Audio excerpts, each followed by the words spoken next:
अस्सलामुअलैकुम मुफ्ती साहब, मेरा सवाल ये है कि ख़ुदकशी करने का इस्लाम में क्या हुक्म है और ख़ुदकशी करने वाली की नमाज जनाजा पढ़ी जाएगी कि नहीं। वालेकुम सलाम वरहमतुल्लाहि वबरकातुहू। बहुत ही बेहतरीन सवाल किया है।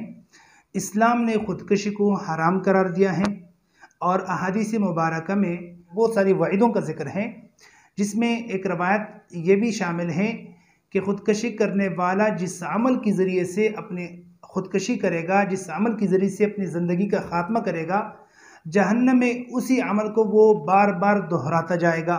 मसलन एक आदमी पहाड़ से कूद कर अपनी जान दे देता है, ख़ुदकशी करता है, या छत से कूद करके अपनी जान दे देता है, या समंदर में अपने आप को डबो देता है, ख़ुदकशी करता है, तो बरोज़ क़यामत और क़यामत के बाद फिर जहन्नम में उसी को यही सज़ा मिलेगी।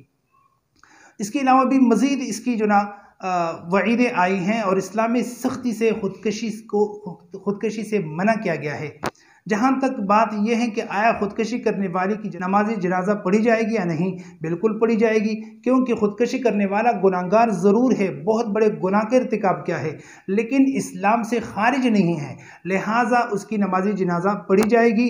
अलबत्ता यह है कि जो बड़े बड़े मजहबी पेशवा हैं, मजहबी रहनुमा हैं, उनको ऐसे शख्स की जनाजे में शिरकत नहीं करनी चाहिए ताकि दीगर लोगों के लिए इबरत हो और फिर वो ख़ुदकशी से दूर रहे।